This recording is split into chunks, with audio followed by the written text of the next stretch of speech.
I can tell that I'm reviewing a Christmas movie. Why? Because I feel really bloated. What? I don't know, it's from the popcorn I had in there, and your scraps in there. Bottom feeder. Well, we were eating at a place that's literally called Rock Bottom. Why would it be Christmas? Because I'm always bloated in the holidays. Oh, We got yeah. Thanksgiving coming up, and You're wearing Christmas colors. oh, well, yeah, that's just a coincidence. Actually, I'll correct you. I'm wearing Freddy Krueger colors. Thank you very much. So we're gonna try, before I get into the review of Last Christmas, because I saw this. You had a job earlier. So there's my ass alone. Oh, you were by yourself? No, well, no, it wasn't an empty theater, but I was the only one alone. Oh, that's sad. And the thing too, like when I went to go see the Irish, well, in this theater you could like pick your seats beforehand, but I picked my seat earlier, and then I get in and like someone's like sitting next to mine. I'm like, maybe it's just me. I don't like that. Oh yeah, I don't like that. When it's packed, that's one thing. That's like, oh, well, okay, that makes total sense. And it's such a 2:50 in the afternoon at Last Christmas. It wasn't packed in there. There was a couple of people sitting like next to my spot, and I'm like, I don't know you. I don't want to share recliner space with you and like see you with my have you see me in my popcorn face. So I just sat a couple seats earlier and prayed no one would come in there and take it. Oh. Otherwise, I'd go down to the front row. I would rather sit in the front row. Same. At least at one of these theaters, because we can recline back. So one thing that we want to try doing here is to do some like contest giveaways, and we'll talk about this in the Knives Out one as well. But what you get to see beforehand, though, is at least us still like signing stuff. So if you go to our Patreon page, hang on, a little bit of a kernel stuck in there. Are you serious? Just like a popcorn kernel, not like I had a piece of the kernel's chicken in my mouth. That I'm sneaking into the next movie. We'd like to do some giveaways over on our contest giveaways over on our Patreon. So if you go to patreon.com/thecinemasnob, there we'll put the link down in the description, down in the comments. What you do is you go to this particular entry over on our Patreon page, and in the comments section on there, since the giveaway that we have right now has to do with Frozen 2, which was last week's movie, simply go to the comments and write down your best or funniest Gene Shalit style pun review of it. Use puns to review the movie and to describe the movie, and make it your funniest and best. We'll look at all of those. We'll look at how much likes they get and everything, and decide which one we think is the funniest, and the winner on that will get not just this autographed Regal Theater Frozen 2 bucket, but also this Frozen 2 cup with a little topper that comes off. I'm not going to take it off. Oh, it does come off? It does, yeah, it does come off, but I don't want to spend 20 minutes trying to get it back on. And it's got a little snow globe on top of it. I know, I kind of want to keep that, but oh well. Well, at first, you can get another one when we go in there. At first, I was thinking too, like, well, I could throw in like a DVD of another Cinema Snob movie, but I don't keep those in the car with me. But what I do keep in the car with me is, for some reason, we'll also throw in an autographed copy of Disco that we'll sign. And I don't have the right pen to sign this right now, so you won't see jack if I sign it with this. But what we will do here on camera, so you know it's us and not some Frozen 2 bucket forgery. There's someone that really wants to forge Laura Luke Jones's signature. I do all the time, especially during the Christmas shopping season. Oh yeah. You gotta stop leaving your checkbook out, honey. All right, so this is, relax, it'll be cleaned and everything. But since, okay, food thing, I'll just write, mold never bothered me anyway. Have you thought of what you're gonna say, honey? No, I'm not very witty. Just write that. Yeah, I guess I could. You said I should like cross out the 2 and put. Yeah, you could cross T-O-O. out the 2, write T-O-O down Sorry, there. I'm not very clever. You got this, and you got to think of something. You got to think of a second thing too for the drink and the little snow globe really? up here. Oh yeah, we got to sign both of them. Then it just looks like they could have bought this anywhere. What are you writing? I'm just doing that. I'm not very interesting. I just got 2. off work, so. All right. Okay, so when I went there to get this combo, in the picture, they make it look much larger than it actually is. So they set this down. They set down like this tiny kid's cup. I'm like, great, 5 minutes into the movie, I'll have drank all this. But it does say on there, like, size not to scale or something like that. Yeah. We got the cats one too, and. Oh yeah, I'll make that a future giveaway. We have a cat's one of these as well. Size not to scale. That's kind of describing myself too. Yeah, that's true. Yeah, John. I was there. Of all the things you've backed me up on, I'm so glad it was that one. I was so disappointed when we met in person. I'm kidding. I already knew. I thought you were as tall as Kareem Abdul-Jabbar. Oh, that'd be odd. I can't even imagine you tall. I don't know what to put. Me neither. I've gotten used to being short for the past 30 years. don't Just know. do the same thing. Just cross that out, right? 2 and... Okay. I wish I could make that joke about size not to scale. Don't let him fool you. Don't let him fool you. He is... Tom Cruise towers over him. It's like condensation kind of going on, so it's kind of. Oh, that's all right. Rubbing It'll off. dry off everything. But anyway, go to patreon.com/thecinemasnob. Look for the, Wait. whoop. Oh, he Oh, I didn't write 2. I just put. you just crossed it out. It's part of a Roman numeral 7. I was like, wait, I feel like I forgot something. I forgot something in here. I need a drink. Okay, so go to patreon.com/thecinemasnob and look for the blog entry on that. I'll put that in the description and in the comments as well. Should probably link when the actual review starts in this video. Oh yeah, and I'll also do that as well. Like, Last Christmas starts here. For those dying to see me talk about Last Christmas, which a lot of people have been getting asked quite a bit about this movie. This, by the way, is going to be a spoiler review of this movie. I hope you don't mind. It's fine. I asked you like when I got off work because we met at a restaurant. It's like, so what'd you think? And you're like, huh. I said this on Twitter too. There's some movies I go see and I say, I wish Sarah was here to see this with me. I'm sure a lot of people wish they had Sarah except for me. And this was one of those times. It wouldn't be the first time she and I have gone to see a romance movie starring Emilia Clarke that had a crazy ending. Me after you, or Me before you, no, me or after me you. before you, or as Sarah calls it, wheelchair suicide.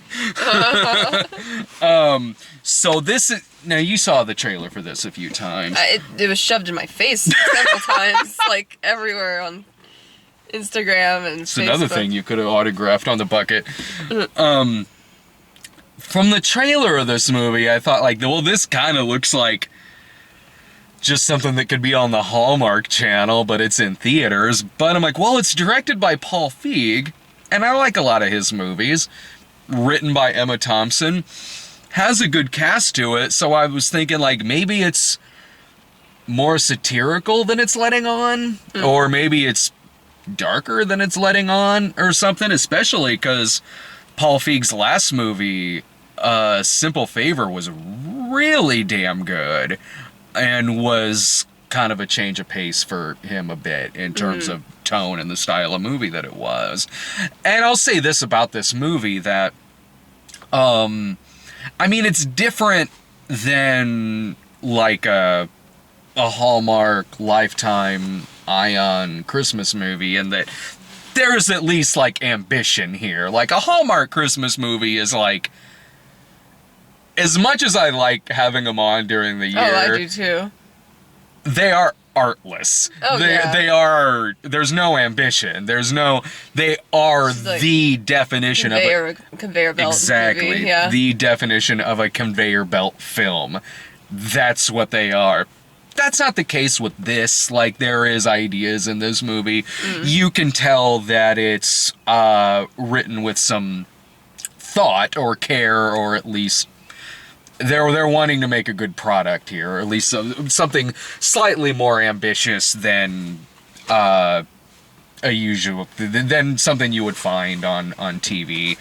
I would honestly rather watch one of those on TV. Oh yeah, because they're so like. They're not trying to fool you into thinking there's something that they're not. Yeah. They are what they are. They're like, this is the kind of movie we are. Take it or leave it. You know why you're here.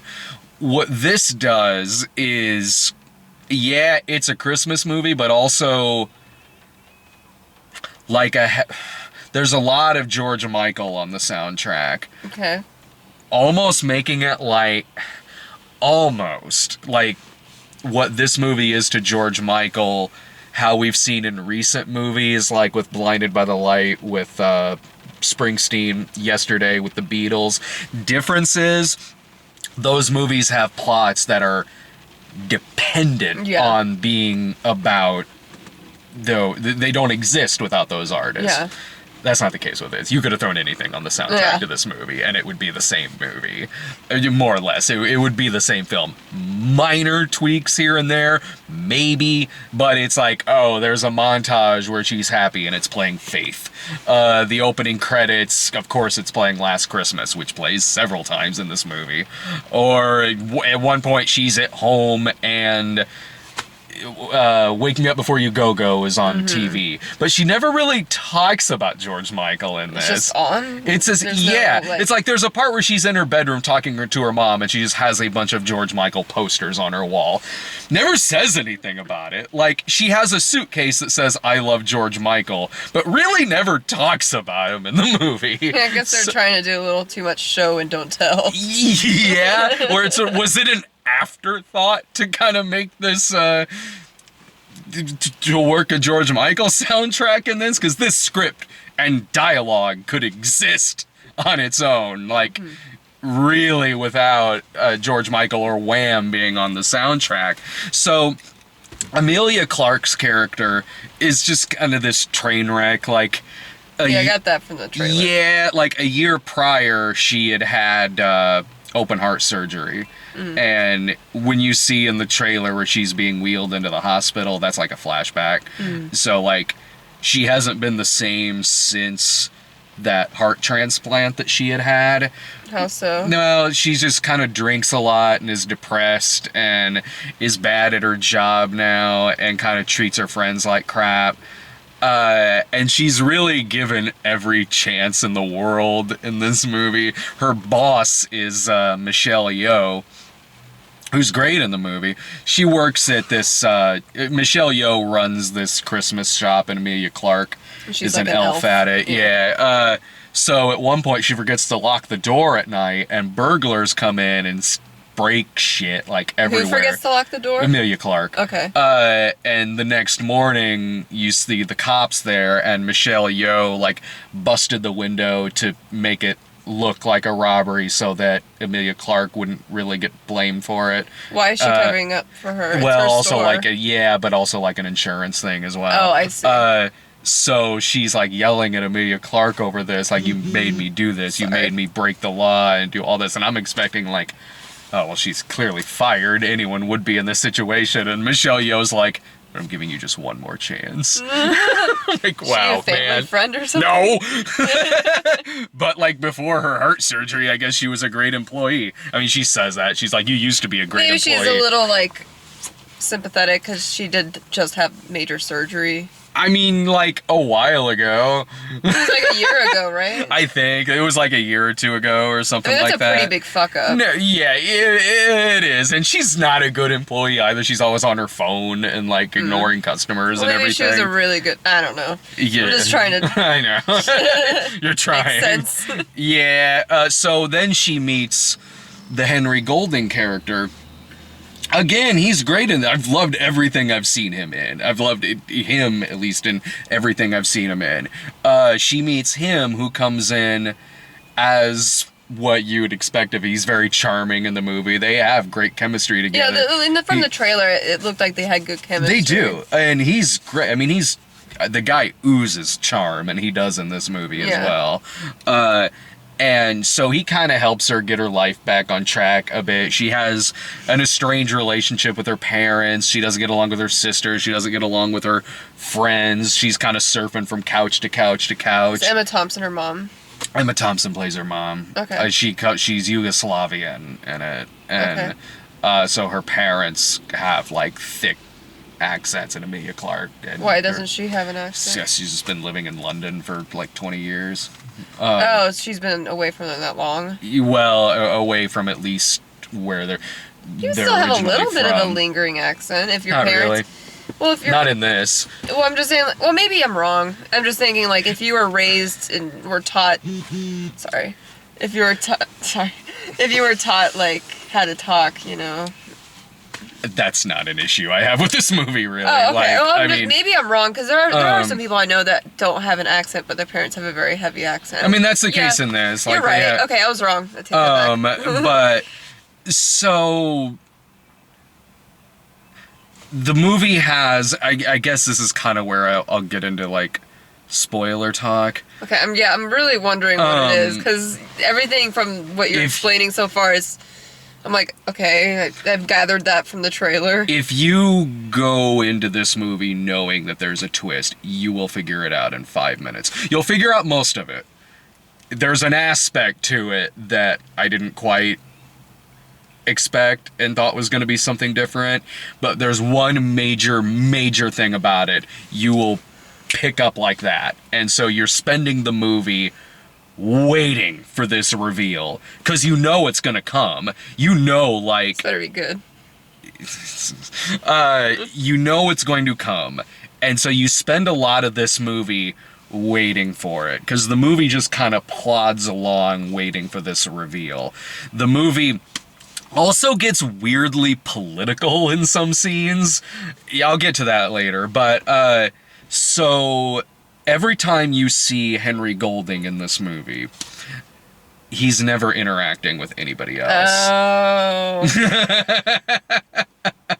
So, okay. It's in her head? No, well, no, actually, no. But, he's dead? She died? Well, hang on. Wait for the reveal, Eddie. So, as soon as he popped up, I was like, I have a feeling I know where this is going to lead. And then the second time, again, when they were trying to do something clever where she's changing her clothes in the street and using him as a shield, and he's like, whoa, okay, but people are still walking by going like, ooh, hey, check that out. I know what's going to happen. They're going to flash back later, and there's like nobody here. And that's embarrassing. And that happens with a lot of scenes. I'm like, but I wanted him to flash back to when they were making out on a park bench. I was like, what did that look like? I know. Was it like the Steve Guttenberg Man Who Wasn't There, where she's making out with an invisible man? And it looked terrible. What I was expecting was like, okay, he's helping her. I know he's dead or not there. I was like, is he like gonna turn out to be her guardian angel, and he's helping her put her life back on track because maybe she has issues with her heart later towards the end of this, and maybe this is kind of wrapping a lot of things up before maybe she dies or something. Regardless, I'm like, he's not actually there. Okay. So that was like, this is obvious. Like, you're not as clever as you think you are with this. What it is now he's dead. He was the one, so when she had her heart transplant. Oh, he's the one that had the heart? Yes. Okay. So he got in a bicycling accident the night she had to go in for surgery. Okay. It was his heart that's hers, and she has felt depressed ever since that, so he's there as basically like her guide to basically get her life back on track and fix all of her relationships so she actually feels good about her life and her heart and everything. So it's not that the movie has a bad message. It really doesn't.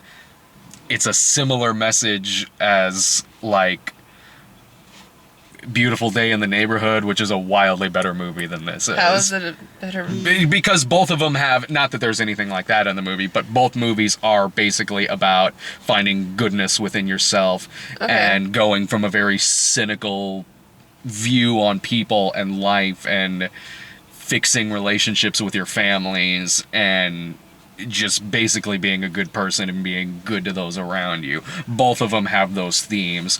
The Mr. Rogers movie's a way better movie than this is, because this movie is really, like, tonally all over the place.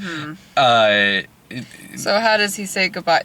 Does she live with him forever in her head? Or no, he goes away. Which was, because it was like, you really probably shouldn't have given them this good of chemistry. Right, yeah. Because there's another guy in this movie where it's like, okay, they're kind of hinting that maybe in the real world she'll end up with this guy. Yeah. The problem is she has way better chemistry with Henry Golding, and he's Henry Golding, so he's way more likable. And yeah, it's sort of like, it's they did a little too good a job of making them really good together in some aspects, while also being very obvious he's not there. Yeah, that's kind of a bummer twist. But it also gets, like, oddly political out of nowhere. In a couple of scenes, it'll bring up, like, Brexit or racism towards the Yugoslavian family. Okay. In a couple of scenes. And it's random. It's so random. And without even how it's one of those that tries very hard to be political. So that when it is that way, it comes across as trying a little too hard. Yeah. Without getting into specifics, there's a lot of this movie that almost feels like it could be a Christmas special of that awful show from a couple of years ago, Here and Now, that HBO thing with we tried watching that. Tim Robbins and Holly Hunter. We saw a few episodes of that. That was bad. This is slightly better than that, but, like, it almost feels like it could be like a Christmas special of that show, where it's like, I'm just here to watch this throwaway Christmas movie. Like, why? That's too bad. I mean, I could tell, like, I was hoping, because I'm not really into rom-coms, but from the trailer, I was like, this looks like this could be, like, a really sweet one. But That's the thing. But it seems like with the twist, it's trying to be all deep and I don't know. Oh yeah, because, like, by the end of it, like, it's not really organic how good she becomes in this. It's one of those where, like, yeah, she is becoming a better person throughout it, but it almost seems like just because the script is calling for that in this particular instance. Like, as opposed to having a more natural feel to it. So it's by the end of it, it's almost like she's the most popular one in this town. Yeah. Imagine, this is the best comparison I can think of. Imagine if you took Groundhog Day and took the first 15 minutes and attached the last 15 minutes and took out all the repeated stuff, like the day repeating stuff throughout the middle of it. It would be like, where's this revelation coming from? Like, he is suddenly the most popular person in this town. Like, it reminded me of that, like how really kind of, like, popular she is at the end of this film. I guess people, I don't know. I didn't see it. You know what, like, with your mom being in town, and we were saying, like, well, we might have gone and seen this a couple of days ago. Yeah. She would be an audience for it. Yeah, I could see your mom liking this. I could see my mom liking this. I could see this having an audience. Yeah, I could see this having an audience. Oh, I could see some of my, like, some people I knew from high school liking it. Like, people that were, like, all I need in the morning is Jesus and coffee kind of people. Sure. You know, Right, and I could see it working as, I mean, overall, if you're gonna watch it, just rent it. Like, watch it on TV, like, when it'll pop up during the holidays.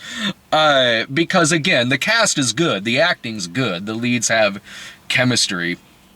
Emilia Clarke, again, her eyebrows steal the movie. Oh yeah, I saw this thing. I was looking at the Instagram trailer ad for it, and I was looking at the comments to see what people were thinking. They're like, God, her eyebrows are their own character. They are. It was the same in the Wheelchair movie, and it's the same in this. It's like, they're hypnotic. I'm like, these are some of the best eyebrows I've ever seen in my life. Yeah, like, they're their own person, their own entity. Yeah, they are. And it's like, this was better than Me Before You. I'll give it that. I didn't really sit there, like, hating it or anything like that. I just sat there going, like, this movie's not as clever as it thinks it is. Yeah. And when you know roughly where it's going to go, you're just impatiently waiting for it to happen. I could see maybe teenage girls that like rom-coms being into it, maybe. Yeah. I mean, it's just not a great way, especially with the talent behind the camera. Yeah, it's not... Feels like a wasted opportunity, maybe. Yeah, it's something that could have been way better than what it was. Like, I don't know, just stay home and watch Love Actually. I've never seen that. I like that movie a lot. If someone really likes Emilia Clarke, because there are like a lot of Game of Thrones fans, you know, there might be some people that would be interested in. No one's gonna watch this movie just because they liked Game of Thrones. I don't know. I saw Terminator Genesis. That sucked. Yeah. So I take that with you. Like, it's not awful. It's just not very good. It's. You want it to be better than it is, but it's just not that good. Again, rent it. It's a rental. Watch it with your parents. Watch it if it's on during the holidays, there'll be something on in the background. Like, there you go. You want to go see Knives Out? Yeah, sorry, I haven't seen the movie, so I feel like I'm the worst person to talk to. No, I like doing videos like this. Yeah, but... Yeah. After Work lore is really boring. No, After Work lore is the best one to talk about movies with. Why? Because you'll come home from work and I'll be like, "What do you hear about this thing I just watched earlier? Oh, they fit it all the way in." What? Nothing. All right, see ya. Bye.